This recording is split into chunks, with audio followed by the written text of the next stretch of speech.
Como é que vocês estão? Estão tudo aí, né, se preparando para fazer as mais variadas provas, em busca das mais variadas aprovações? Pois eu vou tentar te ajudar aqui, né? Estou meio perdido no nosso evento. O motivo é simples, faz tempo que eu não apareço por aqui. E o motivo de eu não aparecer também, eu posso falar agora. Eu fiz uma cirurgia no olho, né? Tem 5 dias e eu acabei reconstruindo, recolando, né, colando a minha retina. Então eu ainda estou enxergando somente com o olho direito. O olho esquerdo parece que está cheio d'água, então não consigo enxergar nada com ele. Até porque eu sou míope de alto grau, então ele está sem lente, então ele já não enxerga direito naturalmente. Ok, mas espero que mesmo com essas limitações físicas, eu possa lhe ajudar aqui nessa tarde. Você que está começando, certo? Os seus estudos da ESA e os seus estudos da SpaceX. Deixa eu falar um pouquinho aqui da matéria de história. Quem é que está aí comigo? Vê se eu consigo ler. Olha aí, ó. O Gilberto Arruda teve a mensagem retratada. A Thalita Almeida aí está falando do Álvaro Ragatanga, que é um aluno nosso antigo, a gente já tirou umas brincadeiras com ele, certo? O Brian Santos está nos monitorando, então já agradeço muito o Brian Santos a nos monitorar aí, porque sem os monitores online, esses eventos não seriam possíveis, ok? Eu sou o professor Newton Matos, não sei se alguns já me conhecem, outros talvez não me conheçam. Eu fico com a disciplina de História junto com o professor Tiago, dentro das carreiras militares. Hoje a gente vai bater um papo a respeito de como iniciar essa preparação. Lembrando a você que nós não temos o mesmo edital. E, basicamente, a matéria de História ela é cobrada em 3 concursos militares que são trabalhados no Alfacom, que são a ESA, a Escola de Sargento das Armas, a SpaceX, certo? E o Colégio Naval. Então, ESA, SpaceX e Colégio Naval. Então, são esses os 3 concursos que cobram a matéria de História, ok? A parte de História do Brasil é cobrada nesses 3 concursos. Porém, a parte de História Geral é cobrada somente para a SpaceX. Então, já anota, certo? História do Brasil para os 3, caso tenha idade e interesse, certo? E a História Geral somente para a SpaceX, que eu considero, certo, o filé aí dos concursos militares que nós preparamos aqui dentro do Alfacom. Outra coisa que é interessante, por mais que nós tenhamos tópicos comuns em cada edital, certo? Esses assuntos não são abordados da mesma maneira nos 3 concursos citados por mim. Então, Newton, eu tenho Era Vargas na ESA, eu tenho Era Vargas na SpaceX e eu tenho Era Vargas no Colégio Naval. Perfeito, só que a abordagem sobre esse período da história brasileira não é a mesma nos 3 concursos. Eu vou só te explicar um pouquinho. Geralmente, nas provas da ESA, eu tenho a necessidade, né? Eu tenho o viés de informações mais diretas, eu tenho um viés de informações mais pontuais, exigem do aluno maior memorização, em compensação, exige menor interpretação. Ok? Então, esse aí é o viés da prova da ESA quando o assunto é história, tá ok? Já o Colégio Naval, ele vai te dar questões que também são questões pontuais, mas são questões que exigem aí uma interpretação maior, um conhecimento um pouco maior entre pontos do mesmo assunto. Então, o Colégio Naval, ele já traz uma questão um pouquinho mais rebuscada, questões com um grau de dificuldade um pouquinho maior, certo? Embora quando eu fale grau de dificuldade, eu falo isso porque efetivamente, se o aluno ele não gostar de memorização, a prova da ESA vai ser a pior para ele. Se o aluno gostar mais de interpretação, a prova da SpaceX vai ser fenomenal. Agora, a prova da SpaceX, já que eu citei, certo? Ela vai ter tanto a necessidade de um domínio conteudístico, quanto a necessidade de você ter uma boa interpretação do que está sendo pedido. Então, das 3 provas, é aquela que eu, Newton, considero ter o grau de dificuldade mais avançado. O grau de complexidade das questões de história acaba sendo maior. Então, eu não estou lhe assustando, eu estou lhe orientando para que você tenha uma maior preparação. E o que a gente vai fazer aqui? Eu trouxe uma questão para a gente trabalhar essa questão dentro do qual é o perfil, dentro do que é, né, o perfil do Alphacom de trabalhar história para as carreiras militares. Obviamente, a gente é muito bem-humorado, obviamente, a gente descontrai muito na hora das aulas, porém, quando a gente mete o pau aí a falar de assuntos de história, a gente gosta de aprofundar bem esses assuntos. Então, vem comigo. Olha o que é que eu tenho aqui. É muito mais a forma como você olha para a questão do que efetivamente o conteúdo que está por trás dela, e você vai notar isso comigo. Eu tenho um texto aí. O que precisamos agora não é apertar fortemente os coletes, mas adotar um humor de expansão de atividades, fazer coisas, comprar coisas, produzir. O mesmo é verdadeiro, e até mais em relação ao trabalho da autoridade local. Este é o tempo de as municipalidades serem empenhadas e ativas em todos os tipos de melhoramentos importantes. Podemos, de qualquer forma, fazer algo por nós mesmos, e que esse algo deve assumir a forma de atividade, de realizações, de gastos, de lançamento de grandes empreendimentos, ok? Aí você diz assim, Newton, o texto por si só não me trouxe tantas informações.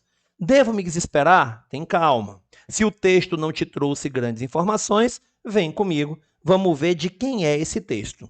Esse texto é de um rapazinho, certo? Chamado John Maynard, o M é de Maynard, Keynes, certo? John Maynard Keynes. E aqui talvez gere uma pequena confusão, porque ele foi retirado de um livro lançado, publicado, no ano de 1976. Mas olha, é um livro de ensaios, ou seja, faz uma compilação de discursos desse Keynes, ok? Mas a verdadeira informação a respeito dele, você vai ter no enunciado da questão. Olha que legal. O é certo, isso você tem que ter noção, vocabulário. Quando eu falo de é certo, eu falo de trecho, ou seja, esse pedaço do texto, tá ok? Foi tirado de uma palestra radiofônica feita pelo, aí você já sabe, ó, economista britânico, só que tem forte influência, certo, sobre um determinado período nos Estados Unidos. Você vai entender isso aqui já já. John Maynard Keynes, que eu já, pelo menos de nome, o apresentei a você. Em janeiro, olha a data do discurso, 1931. Então, essa aqui é a data que você tem que trazer para o seu conhecimento. 1931. Sua posição sobre a economia era, mas antes de mais nada, vamos ver um pouquinho, certo, do período histórico ao qual a questão se refere. A gente está falando do velho e bom período entre guerras. Certo, Newton? Eu nunca ouvi falar de período entre guerras, então você tem que estudar um pouquinho mais, porque é um período até certo ponto fácil e gostoso de estudar quando está se preparando para qualquer prova. Eu tenho dentro do período entre guerras, que é um período que vai de 1919, com a assinatura do Tratado de Versalhes, marcando o fim da Primeira Guerra Mundial, até o ano de 1939, mas precisamente setembro de 39, quando é deflagrada a invasão alemã à Polônia, dando início à Segunda Guerra Mundial. Então, por isso que o período é chamado de entreguerras, porque é o período entre, certo? Deixa eu só colocar aqui, por favor, o carregador que eu acho que eu esqueci. Deixa eu ver se deu certo aqui. Pronto. Deu certinho. Não tinha esquecido, não. Na verdade, tinha não ligado o estabilizador. Certo? Então, vamos lá. Por isso, chamado de período entre guerras. Porque fica entre a Primeira Guerra Mundial e a Segunda Guerra Mundial. Porém, quem já estudou comigo sabe que eu gosto muito do posicionamento de alguns autores, dos quais destaco o Eric Hobsbawm, o autor de A Era dos Extremos, um dos tantos livros escritos por ele, certo? Quando ele fala, não ocorreu, certo? O que nós chamamos de duas guerras, mas uma grande guerra com um período de trégua.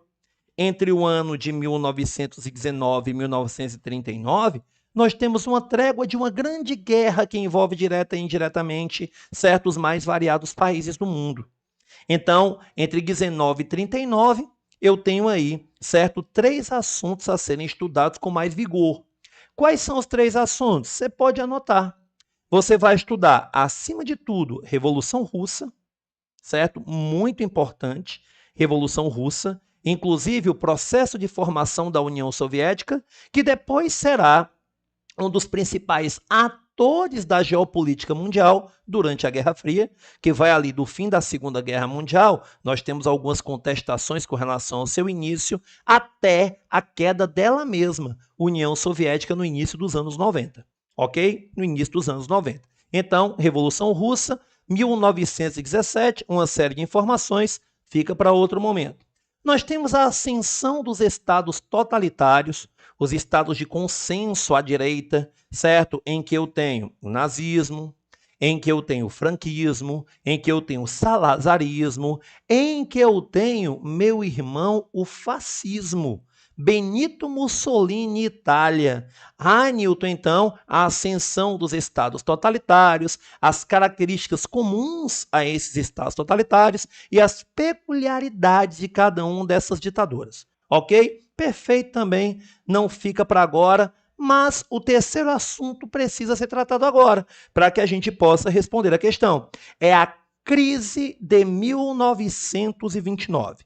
Crise de 1929. Eu quero só saber se você está entendendo até então. Olha aí, Lucimarcos, estamos junto, certo? Voltando para as aulas, ó, passou na PM Alagoas, mas foi cancelado, mas vamos de novo para cima e você vai ver que vai ajudar muito qualquer aula de história que porventura seja dada por mim aqui no AlphaCom, tá ok? Então, vamos lá, a gente está falando de crise de 29. Newton, mas você acabou de falar, certo, que História Geral, ela não é cobrada na ESA, não é cobrada no Colégio Naval. Pois é, né? Só que nós temos que contextualizar o Brasil nessa crise, e essa informação servirá para a ESA e para o Colégio Naval. Ok? Então vamos lá, pensa comigo aí um pouquinho, tá ok? Os Estados Unidos saem da Primeira Guerra Mundial como os grandes vencedores dessa guerra. Por mais que a guerra seja a bestialidade humana, certo? Eles saem como economicamente os grandes vencedores, politicamente os grandes vencedores. Por quê?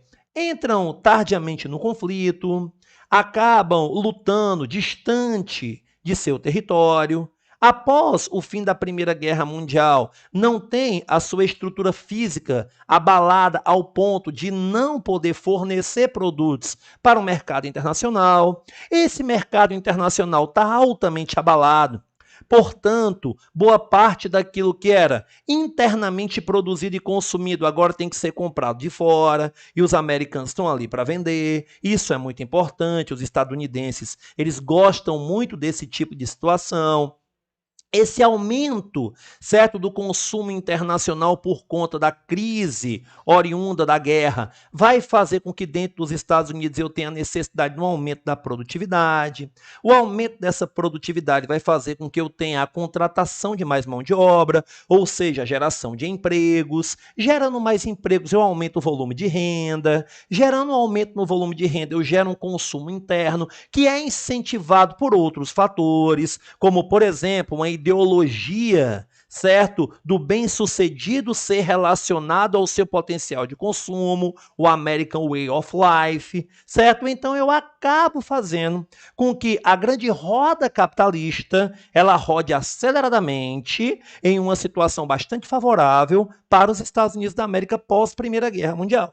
Tranquilo? Isso vai fazer com que o clima na Bolsa de Valores esquente, com que ações sejam cada vez mais valorizadas, com que a especulação seja cada vez maior, e em determinado momento, por uma série de fatores, sendo o principal a superprodução, quando o mercado consumidor internacional já não depende tanto dos produtos estadunidenses, e quando o mercado consumidor local já é afetado por um aumento de produção que não se configurará em venda, fazendo assim com que estoques sejam gerados, fazendo assim com que demissões sejam necessárias. Naquela época as leis trabalhistas eram muito frágeis, fazendo com que o trabalhador desempregado, ele basicamente só tenha as suas economias para garantir a sua sobrevivência. Porém, boa parte dessas economias, seja na classe média e até mesmo nas camadas inferiores, economicamente falando, boa parte dessas economias estão aplicadas no mercado de ações. E essas economias acabam, dentre outros fatores, esse não é o único, fazendo com que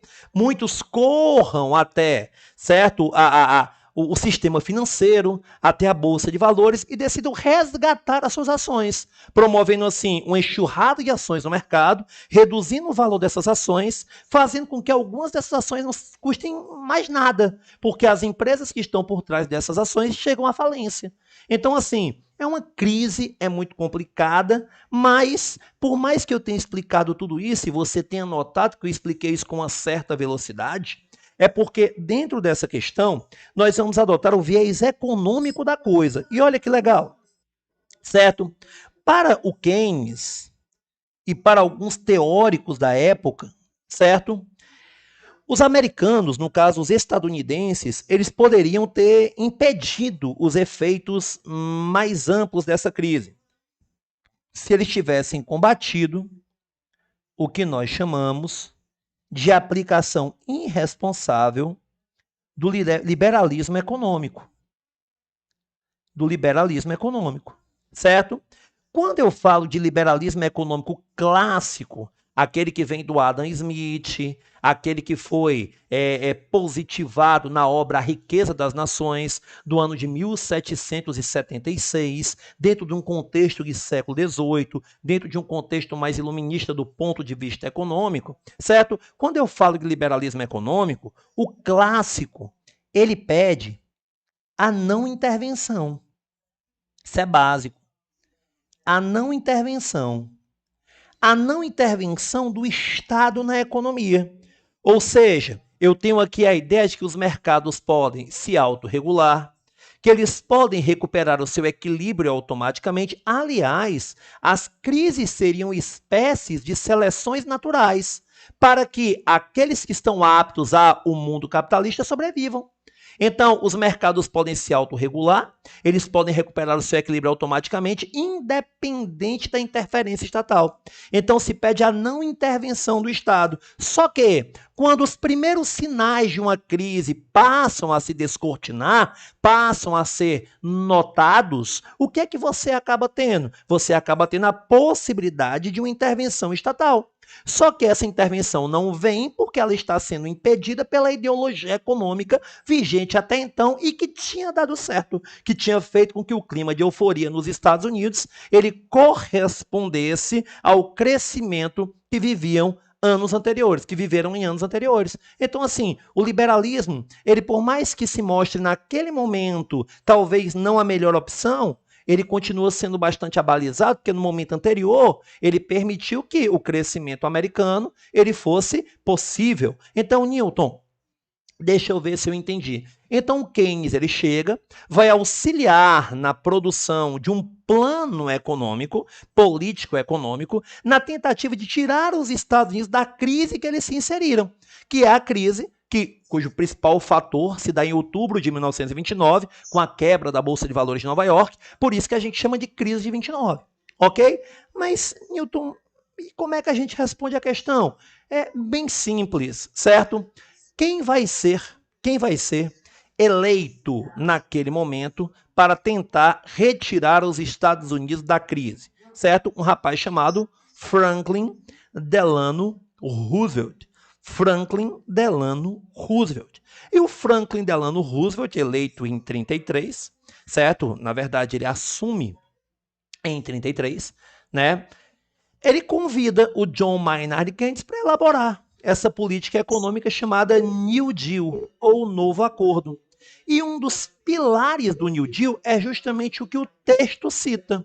Não é economizar, não é apertar os coletes. A expressão apertar os coletes no texto, ela é similar ao nosso apertar o cinto. Ou seja, economizar. Não. Aí que está o pulo do gato. É hora do governo investir. Só que veja bem, o governo investe em quê? Em obras públicas. Nilton, mas por quê? Ora, porque o governo investe em quê, Nilton? Pelo amor de Deus, em infraestrutura, em resgate de empresas, porque o governo, na verdade, está investindo direta e indiretamente na criação de postos de trabalho, emprego, tentando fazer com que, como um carro que pega no tranco, esses empregos possam fazer novamente a roda capitalista girar na velocidade pelo menos similar ao que girou no passado nos Estados Unidos. Então, Nilton, pera ainda. Deixa eu ver se eu consigo aqui entender. Então, Keynes está dizendo que o governo deve intervir. E se ele está dizendo que o governo deve intervir, a posição de economia do Keynes é uma posição contrária ao liberalismo econômico, perfeito, certo? E visava encaminhar soluções para a crise econômica. Que crise é essa? A de 29. E qual é a possível solução? A tentativa está dentro do New Deal, certo? Novo acordo, um novo modelo político e econômico adotado pelos Estados Unidos na tentativa de saírem da crise de 29. Resposta correta, o item A de avião. O item B diz assim, ó, anticapitalista e defendia a divisão do lucro das corporações industriais com os operários. Para começar, não é anticapitalista, certo? Só para começar. Mas tem uma visão diferente de como o capitalismo deve ser tratado. E o segundo ponto aqui é totalmente falso. C. Estatista e propunha o controle governamental dos investimentos bancários na produção de mercadorias. Não, nada disso. Eu não estou falando de um controle governamental, mas de um investimento público para que, obviamente, o setor privado possa voltar a caminhar com as próprias pernas, ok? Item D. Crítica à globalização dos capitais e sugerir a formação de um mercado comum entre as economias europeias. Eu acho que simplesmente não tenho o que comentar, não faz sentido algum. É a mesma coisa que perguntar para você o que é um cachorro e descrever um coelho. Ah, Nilton, mas por que, que você não está descrevendo um cachorro? Porque é um coelho. Ok? Item E. Monetarista e considerava a inflação dos preços das mercadorias como a causa principal da depreciação dos salários. Não, tem uma série de fatores, dentre os quais o principal é a superprodução. É um aumento da produção não acompanhado pela procura, certo? Não acompanhado pela demanda. Então, resposta correta, o item A. Aí, você que está no YouTube, não sei se tem alguma pergunta para mim. Muito obrigado aí pelo elogio. Não sei se tem alguma pergunta para mim. Mas caso queiram fazer, podem fazer. Eu estou olhando, deixa eu ver que horas são. A minha intenção não é responder muitas questões, é simplesmente mostrar para você como é que essas questões podem ser cobradas no seu concurso militar. E é interessante, ó. Porque aí você diz, Nilton, mas onde é que está a história do Brasil, por exemplo? Vamos lá. Se eu pego Primeira Guerra Mundial, certo? Eu tenho aí a formação de grandes blocos beligerantes, em que eu tenho de um lado, certo? Aquele bloco formado principalmente, certo? E que nós conhecemos por Tríplice Aliança, né? Alemanha ou Império Germânico, certo? Império Austro-Húngaro, certo? E também aquele país que você vai ver não vai ser muito confiável, que é a Itália, né? Então, Alemanha, Áustria e Itália, de um lado, a Tríplice Aliança. Do outro, a Tríplice Entente, certo? O Império Britânico, a França, né? Coitada na época, vai ser inclusive invadida durante a Primeira Guerra Mundial, e o Império Russo, que vai acentuar sua crise econômica de maneira mais severa, se retirando da guerra para viver a Revolução Russa que nós falamos agora há pouco, ok? Só que imagine que eu tenho aí a participação de colônias, inclusive na América do Sul, certo? O Brasil é o único país que participa diretamente do conflito, né? Ao lado dos países vencedores, principalmente ao lado dos Estados Unidos. São vários motivos, né? Dentre os quais o afundamento de navios na própria costa brasileira, certo? O Brasil tem um papel muito importante com relação ao patrulhamento do Atlântico e também ao envio de missões humanitárias de caráter médico, certo? Para a região, principalmente da França, ok? Inclusive, isso vai dar ao Brasil um assento no Tratado de Versalhes, um número, certo, de representantes maior do que até mesmo alguns países europeus, como é o caso de Espanha e Portugal. Tranquilo? Mas, vamos lá, o Ivan Souza, te respondo já.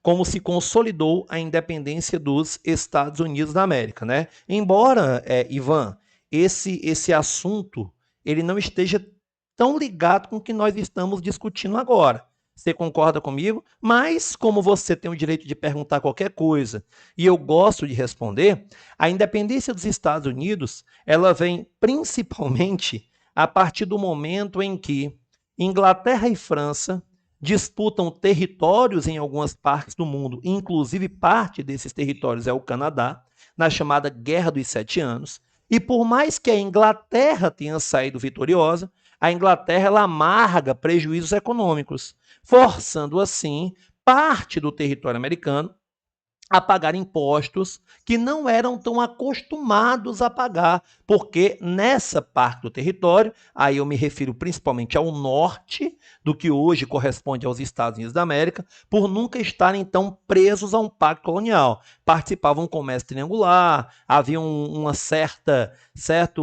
liberdade dada a essa parte daquela colônia por parte da metrópole inglesa, e alguns desses impostos são bem conhecidos, né? Eu tenho a lei do chá, a lei do selo, a lei do açúcar, as leis intoleráveis. Isso foi minando as forças, aumentando o desgaste e fazendo com que assim os americanos decidissem, lembrando que eu estou falando do século XVIII, eu tenho um viés iluminista, né, dentro dessa história toda também, e que os americanos, né, que eram efetivamente colônia da Inglaterra, decidissem pela luta de independência nos congressos firmados aí, para que eles pudessem juntos, certo, buscar esse sonho, que até então não era um sonho, diria, tão iminente na cabeça dos estadunidenses, ok? Então foi só um resumo, vamos voltar lá, certo? O que é que está acontecendo na Primeira Guerra Mundial? Os países estão disputando entre si. Eu falei de alianças, colônias, países que se envolvem direta e indiretamente. E essa guerra também acontecia pelo mar, onde a maior parte das transações comerciais ocorrem, fazendo com que, assim, se tornasse cada vez mais difícil a obtenção de produtos industrializados, oriundos principalmente da Europa, certo? Chegando ao Brasil. Então, dentro do contexto de Primeira Guerra Mundial, certo? Quando à frente da República Brasileira estava o nosso ilustre Venceslau Braz, o Brasil ele passa por um surto, certo? De industrialização, por conta de uma política de substituição das importações. Lembrando que durante o governo Venceslau Braz, a Primeira Guerra Mundial, ela também traz consigo, certo? Uma mazela dessa aproximação de mercados mundiais, dessa aproximação de pessoas do mundo todo, que é a gripe, noticiada pela primeira vez na Espanha, por isso acaba se transformando em gripe espanhola, embora não tenha surgido lá, certo? Que chega ao Brasil, inclusive acometendo fatalmente o presidente eleito Rodrigues Alves, que já tinha sido presidente do Brasil à época em que se institui a vacinação obrigatória, certo? Contra a varíola. Então, querendo ou não, já é um outro fator, que é a gripe espanhola. Então, durante o governo Venceslau Braz, eu já tenho a guerra, a Primeira Guerra Mundial promovendo a política de substituição das importações, e eu tenho a gripe espanhola. Olha como a gente está ligando a história do Brasil. Olha como a gente está ligando a história do Brasil. Mas aí eu já tenho 2 Gs, a guerra e a gripe. Mas o governo Venceslau, quem assiste ao Laminha sabe, tem que lembrar de 3 Gs. E qual é o terceiro G? A greve geral. Lembre que ao fim da Primeira Guerra Mundial eu tenho a Revolução Russa. A Revolução Russa, ela abordará assuntos ligados à implantação de um socialismo marxista, a formação de uma classe operária, os sovietes, né, os comitês operários, os bolcheviques, que são as grandes lideranças, certo, no fim dessa Revolução Russa, promovendo assim um pensamento proletário diferenciado daquele pensamento capitalista típico e levando esse proletário a insurgir contra a opressão capitalista através de uma série de manifestações, dentre as quais a greve. E é durante o governo Venceslau Braz, no ano de 17, que eu tenho uma greve geral aqui no Brasil. Então, o governo marcado pela guerra, que é a Primeira Guerra Mundial, pela gripe, que é a gripe espanhola, embora não tenha surgido na Espanha, foi noticiado pela primeira vez lá, e também pela greve geral. Mas isso, Primeira Guerra Mundial, que é o primeiro ponto desse período entre guerras. Tranquilo? Tranquilo? E deixa eu te falar uma coisinha. Nilton, e a crise de 29, propriamente dita? Vamos pegar o ano da crise. 1929. Então a gente vem aí, ó, só lembrar o que é que o Brasil tinha naquele momento, politicamente falando. O Brasil tinha a república oligárquica, certo? Que se baseava através da política dos estados ou política dos governadores. República oligárquica essa que se consolida, ou pelo menos inicia aí a sua, certo, alternância de nomes, mas não de poderes, através do governo de um rapazinho que eu sempre digo muito para você que você não deve deixar de estudá-lo, que é o Campos Salles, certo? Entre o ano de 1898 e 1902. Entre 1902 e 1906 eu tenho o Rodrigues Alves. Entre 1906 e 1910 eu tenho o Afonso Pena e o Nilo Peçanha. Um morre para que o outro o substitua, certo? A partir de 1910 eu tenho o Hermes da Fonseca. Em 1914 eu tenho o Venceslau Braz. Em 18 deveria ser novamente o Rodrigues Alves, mas morre. Então quem acaba sendo eleito é o Epitácio Pessoa, né? O tio do João Pessoa, que dá nome aí à capital da Paraíba, de 14 a 18. Aí você deve lembrar, né? Quem é que vai vindo depois, né? Quem é que vai vindo depois? Eu tenho grandes nomes célebres como é o caso, por exemplo, do Arthur Bernardes, como é o caso do Washington Luiz. Todos eles são presidentes que passaram, certo, pela República Federativa do Brasil. Todos eles são presidentes que passaram pela República Federativa do Brasil. Então, o Epitácio Pessoa de 18 a 22, o Arthur Bernardes de 22 a 26 e de 26 a 30 o Washington Luiz. Mas aí, ó, veja bem, 26 a 30, o ano de 29 está inserido nisso aí. Mas e o que é que tem a ver? Olha, o governo Arthur Bernardes já não foi um governo tão bom. Já é um governo que se indispôs com os militares, diziam que ele era inimigo, até tinha feito uma carta falando mal do Hermes da Fonseca, que era muito querido pelos militares. Aí um crescimento de um movimento entre os militares, oficiais de baixa patente, que é o tenentismo, então já não tinha sido um governo assim tão estável. Pelo contrário, foi muito instável. Mas quando chega, por exemplo, o Washington Luiz, para que a estrutura da política dos estados ou política dos governadores possa funcionar, é necessário que nós tenhamos principalmente condições financeiras para a manutenção do status quo, para a manutenção de quem está no poder. E essa manutenção vem mediante, certo, a agroexportação. E a agroexportação, principal atividade brasileira, a agricultura, principal atividade, o café, principal produto, os Estados Unidos, principal comprador, ou seja, os principais importadores, o principal polo de exportação do nosso café. Faz com que, efetivamente, crise lá, diminuição de compras, redução de vendas, redução da entrada de dólares. O que é que eu tenho? Uma crise econômica sem precedentes. Certo? Essa crise econômica acaba afetando as indicações que eram naquela época, embora não fosse uma orquestra tão afinada entre Minas Gerais e São Paulo, mas havia ali aquela alternância da política do café com leite, ela é quebrada, e eu tenho uma formação de uma aliança que se contrapõe ao poder paulista, que é a aliança formada por Rio Grande do Sul, estados nordestinos e também por Minas Gerais, a Aliança Liberal, que lançará a candidatura de quem? De um rapaz chamado Getúlio Dornelles Vargas contra Júlio Prestes, que seria aí, certo, o candidato pelo lado de indicação paulista, ok? Isso vai fazer com que Júlio, mesmo ganhando, não assuma. Após a derrota de Vargas nessas eleições, há uma acusação muito grande dos de violência, fraude, tudo aquilo que era muito comum durante a República Oligárquica.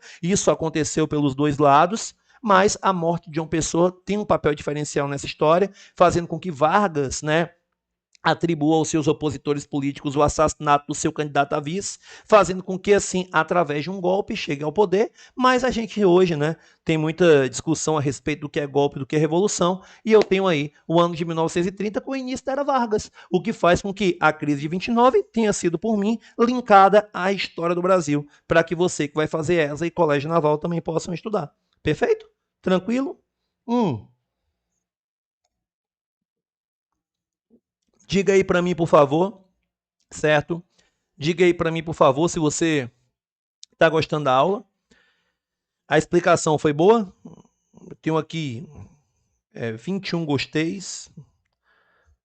Adoro meus alunos, porque eles participam mesmo. Tá ruim que só de ver, mas eu acho que a gente está conseguindo, certo, fazer tudo direitinho, né? Então, Ivan, Matheus, Kevin, Luci Marcos, certo? Thalita Almeida, show?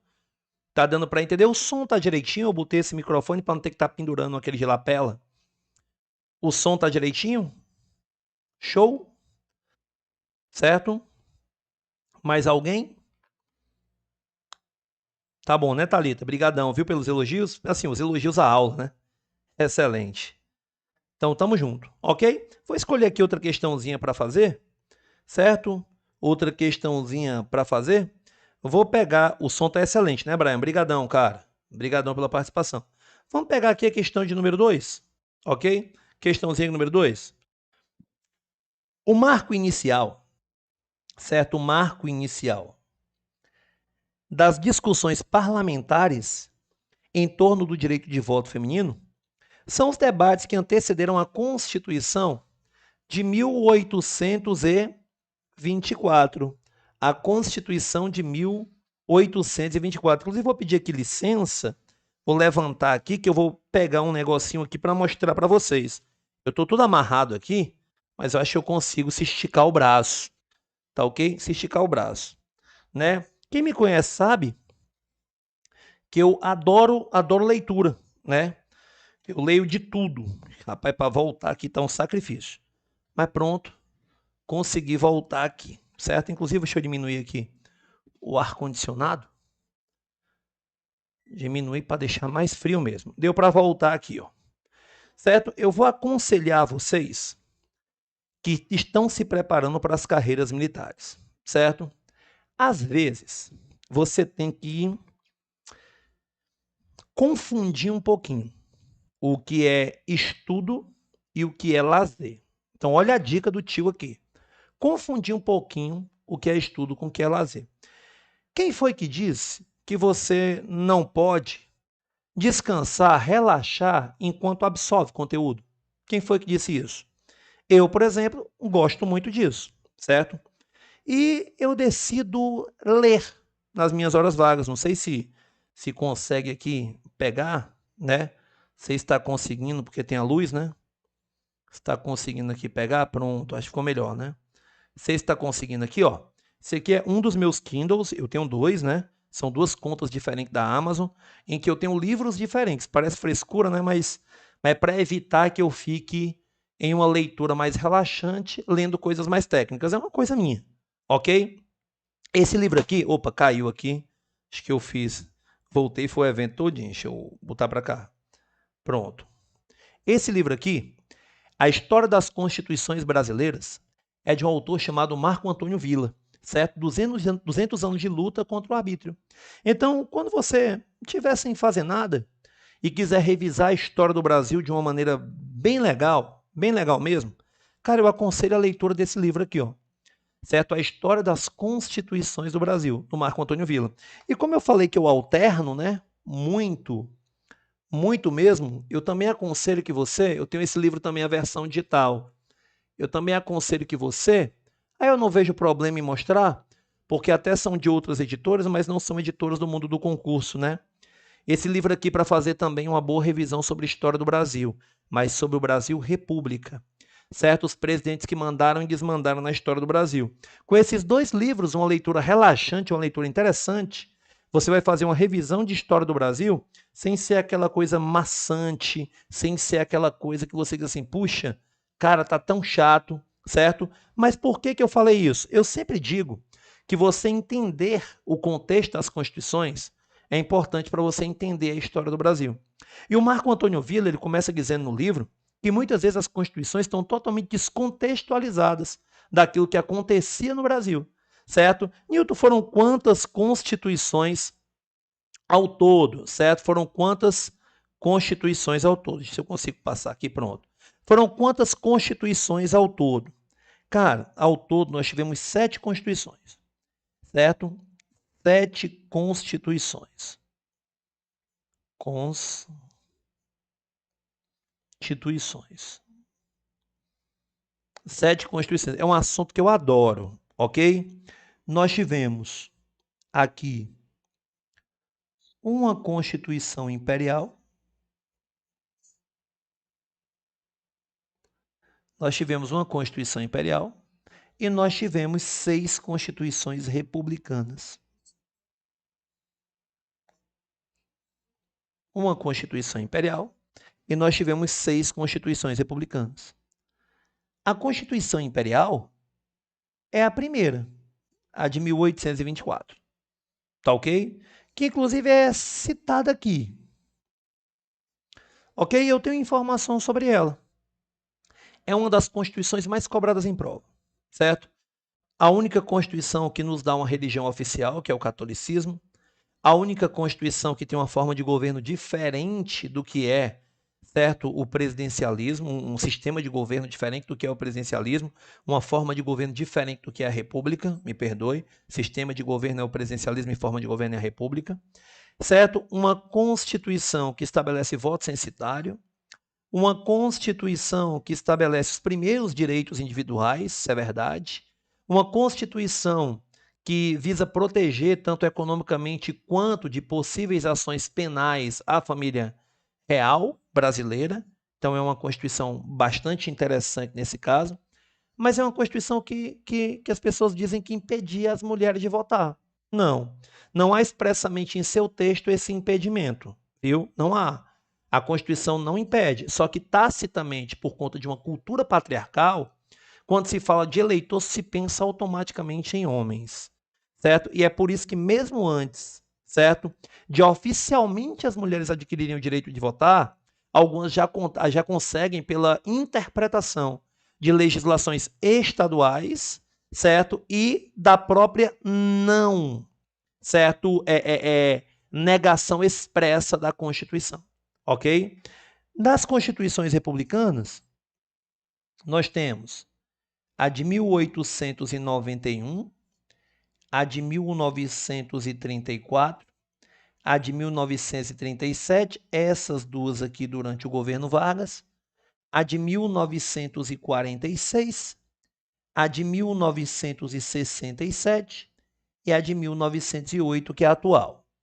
Teoricamente, nós temos aqui uma Constituição democrática, uma Constituição democrática, uma Constituição democrática, uma Constituição democrática. E que iniciam períodos ditatoriais ou consolidam esses períodos, eu tenho a de 37 e a de 67. Eu não estou aqui discutindo se são outorgadas ou promulgadas. Por favor, não estou discutindo isso. O que eu estou dizendo é que elas iniciam ou consolidam períodos ditatoriais ou períodos democráticos, ok? Porém, se você pegar o livro do Marco Antônio Villa, que eu citei agora há pouco como referência, certo? Ele vai falar que democracia mesmo, a gente só passa até a partir de 88. Então, nós somos muito jovens, democraticamente falando. Muito jovens mesmo, certo? Então, aí é mais uma informação do que qualquer outra coisa para você. Mais uma informação do que qualquer outra coisa. Vamos continuar. Paramos aqui em 1824. Que não trazia qualquer impedimento ao exercício dos direitos políticos por mulheres. Então, vamos apagar tudo aqui? Vamos? Vamos apagar tudo aqui? Por favor? Pá. Vamos marcar aqui com marca-texto, por favor? A Constituição de 24, confirmando o que o tio Newton falou, certo? Não trazia qualquer impedimento ao exercício dos direitos políticos por mulheres.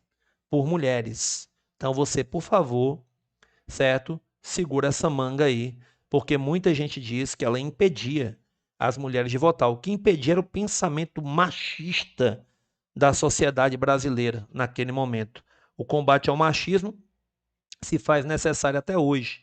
Então, você imagina aí dentro daquele período, ok? Você imagina aí dentro daquele período. Vamos lá. Vamos continuando aqui. Agora tem que ter cuidado, né? Para você não falar que tudo é machismo.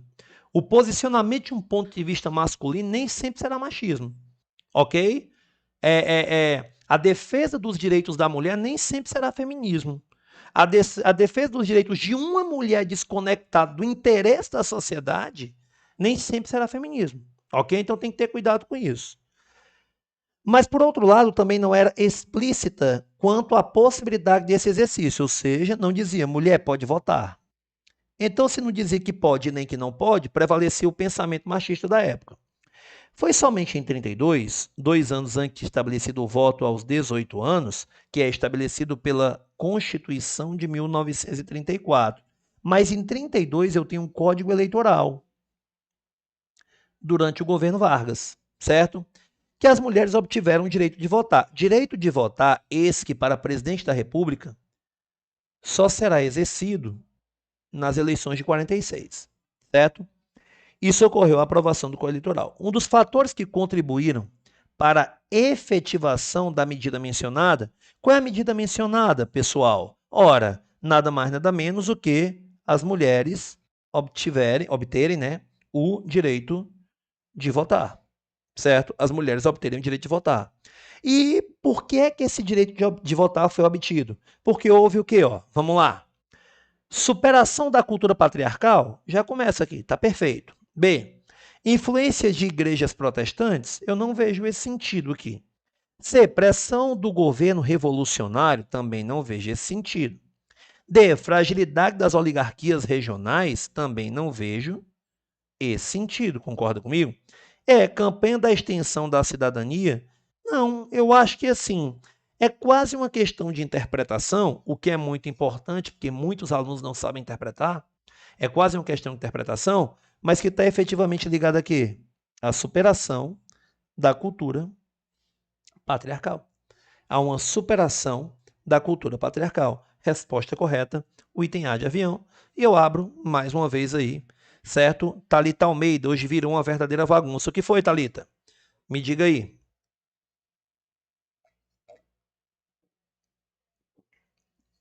O que foi que virou uma verdadeira bagunça?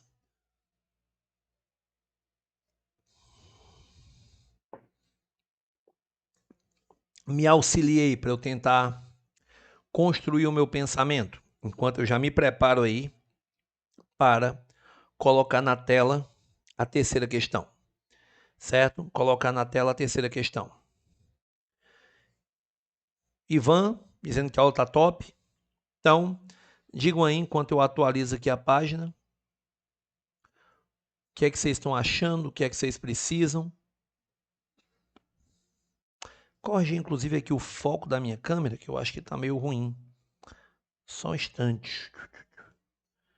Só um instante. Pegar aqui o foco da minha câmera.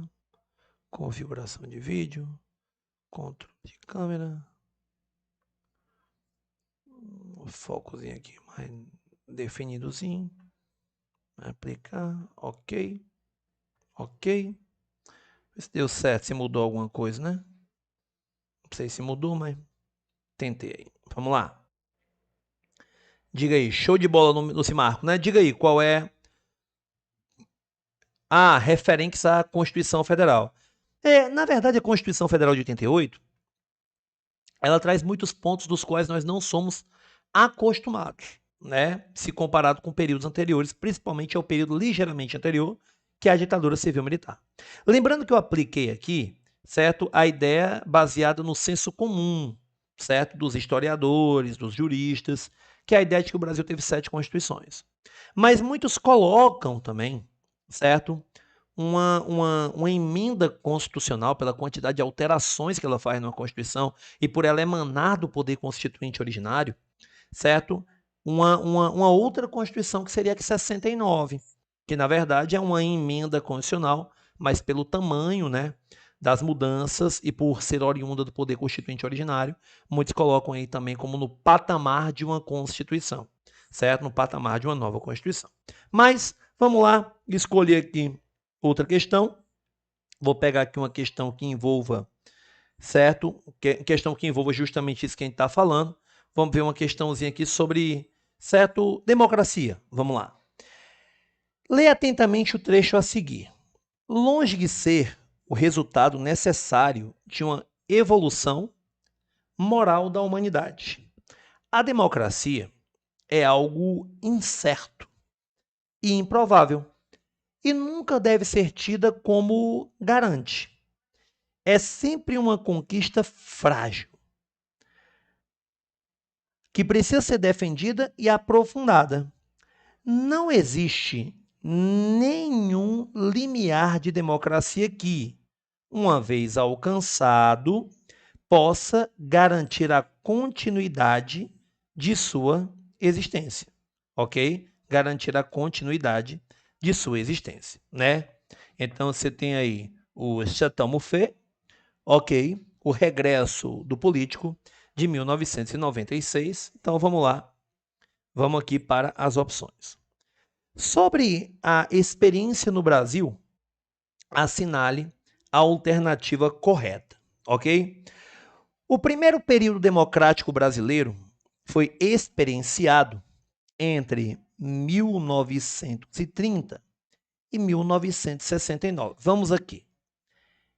Em 1937 ao ano de 1945, eu tenho uma ditadura, que é a ditadura personalíssima de Vargas, chamada por ele mesmo de Estado Novo. Certo? E a partir de 1964 até o ano de 1985, eu tenho aqui a ditadura civil-militar ou república autoritária, que não se configura um período democrático. Então o item A está errado, está falso. B. A redemocratização do Brasil foi um processo iniciado e consolidado exclusivamente, esse termo aqui, exclusivamente, ele tende a deixar questões erradas, certo? Por meio da vontade e da ação popular. Não, não, não, não, não, não, não, de jeito nenhum. Você vai ter muitas vezes, certo? A mudança de modelo político, no caso de democracia e no caso de ditadura, né, regimes de governo, sem sequer a participação popular. Por exemplo, nós saímos de um período imperial que de democrático não tinha nada. O voto era inclusive censitário. Para o primeiro período republicano a partir de 89, né, 1889. O povo assistiu bestializado, foram as elites que tomaram o rumo republicano. Inclusive aqui o Marco Antônio Villa, também na História das Constituições, ele fala que na última eleição, certo, para o parlamento imperial, dos 125 parlamentares, apenas 2 eram republicanos. Apenas 2. Mas como o medo das mudanças que poderiam ser promovidas pela princesa Isabel, certo? A ideia de que uma forma federativa daria, certo, maior autonomia, portanto, poder às elites locais, fez com que muitos se tornassem republicanos de última hora. Isso que é bom a leitura, né? Para enriquecer uma aula.